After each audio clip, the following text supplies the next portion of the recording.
어느 날 당신의 시한부 선고가 내려진다면 아마도 대부분의 사람들은 슬픔의 감정을 먼저 느낄 것이고 슬픔에서 벗어난 후엔 남은 시간을 어떻게 보낼지 고민할 것입니다.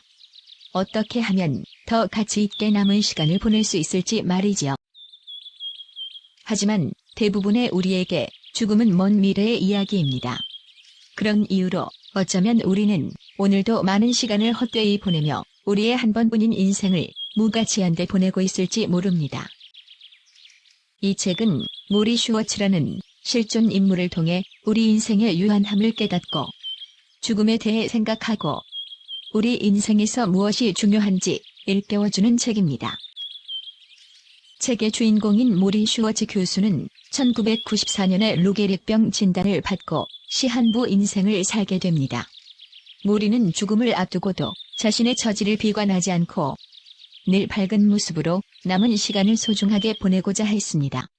이 책은 모리의 제자 미치 앨범이 모리의 집을 찾으며 둘 사이에 주고받은 대화를 바탕으로 쓰여진 책입니다.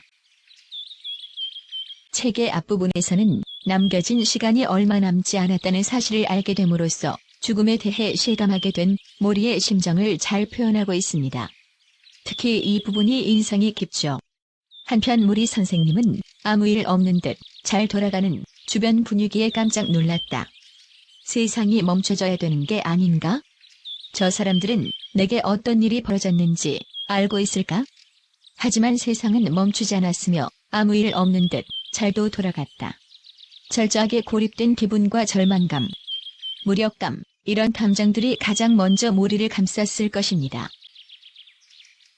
죽음을 쉽게 받아들일 수 없는 모리의 심정을 정확히 담은 문장도 있습니다. 물론 아침이면 울고 또 울면서 자기 연민에 빠지는 날도 있어요. 또 어떤 날 아침에는 화가 나고 쓸쓸하기도 해요. 하지만 그런 기분은 오래 가지 않아요. 매일 아침 일어나면서 난 이렇게 말해요. 난 살고 싶다.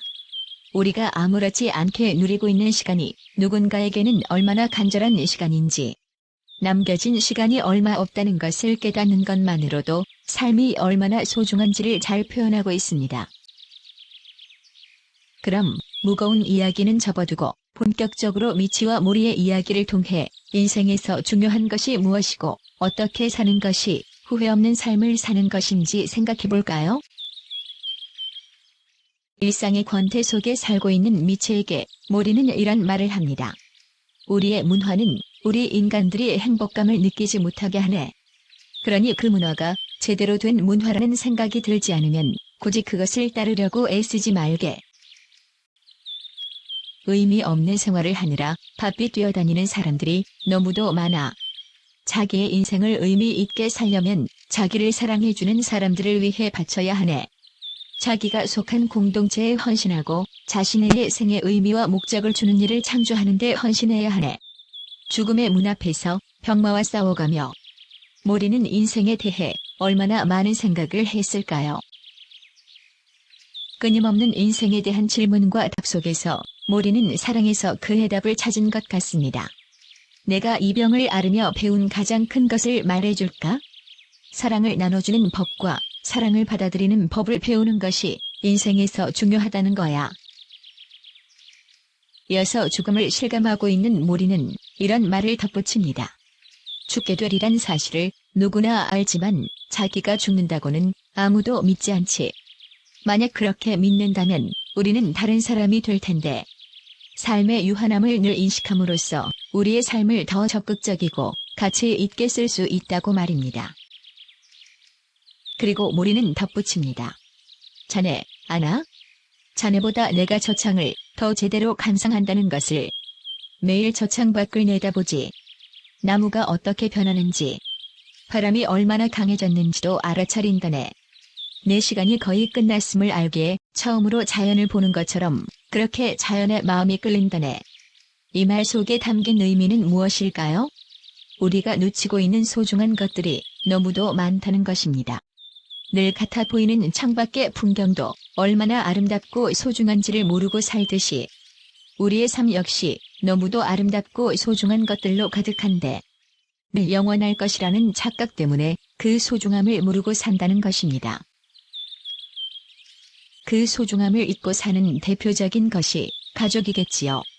가족과 같이 떠나지 않을 사람을 가진 것과는 다르지. 나를 계속 지켜봐주는 사람.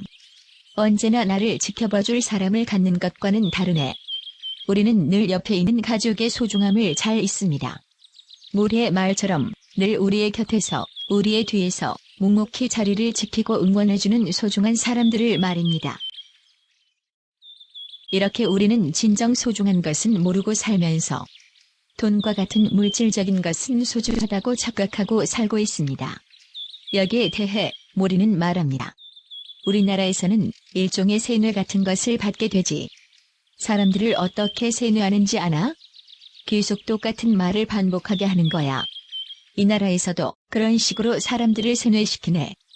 물질을 소유하는 게 좋다. 돈은 더 많을수록 좋다. 더 많은 것이 좋다. 더 많은 것이 좋다. 우리는 계속해서 그걸 반복하지. 또 그 소리가 우리에게 그것을 반복하도록 하네.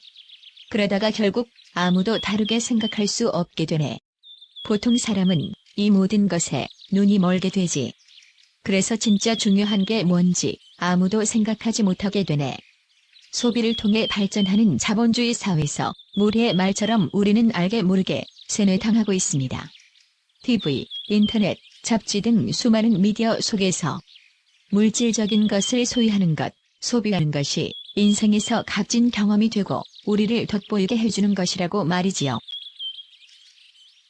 그렇게 우리는 모래의 말과 같은 사람들이 되고 있습니다. 사는 동안 어디를 가든 새 것을 움켜쥐고 싶어하는 사람들을 만나게 되네.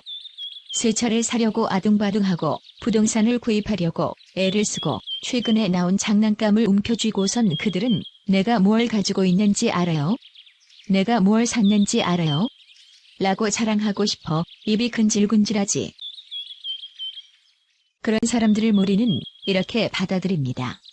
내가 그 말들을 어떻게 해석하는지 아나? 이 사람들은 사랑에 너무 굶주려서 대용품을 받아들이고 있구나. 저들은 물질을 껴안으면서 일종의 보험 같은 것을 기대하고 있구나. 삶의 끝자락에 다다른 모리에게 물질적인 것은 한없이 더덥게 느껴졌나 봅니다. 모리의 말처럼 어쩌면 우리는 사랑에 굶주려서 물질을 통해 대리 만족을 얻고 있는 게 아닌가 생각하게 합니다. 그렇다면 무엇을 추구하고 살아야 하는가 하는 질문에 모리는 이런 답을 내어놓습니다. 자네에게 진정으로 만족을 주는 게 뭔지 아나? 자네가 줄 수 있는 것을 타인에게 주는 것. 시간을 내주고 관심을 보여주고 이야기를 해주고 마음속에서 우러나는 일들을 하라고. 그런 일들을 하게 되면 절대 실망하지 않아. 질투심이 생기지도 않고 다른 사람의 것을 탐내지도 않게 되지. 모리의 답은 분명합니다. 내적인 만족. 자신의 마음을 알고 자신의 마음을 따르며 사는 삶을 살아라는 것입니다. 이 모든 것을 아우를 수 있는 것을 모리는 사랑이라고 말하지요. 그리고 마지막으로 가장 중요한 말을 합니다. 죽기 전에 자신을 용서하라. 그리고 다른 사람도 용서하라. 용서를 하는 것. 용서를 통해 분노의 마음도 미안한 마음도 우리를 짓누르는 마음의 짐을 내려놓고 모든 속박과 구속으로 벗어나라는 것입니다. 모리는 우리에게 인생의 유한함과 그것을 깨달음으로써 얻게 되는 삶의 소중함, 인생에서 진정 추구해야 할 가치가 무엇인지에 대해 환기시켜주고 조용히 세상을 떠났습니다. 우리 모두 모리에 떠나는 여정을 읽어보며 우리의 인생에 대해서 깊게 생각해보는 기회를 가졌으면 하는 바람과 함께 책의 리뷰를 마칩니다.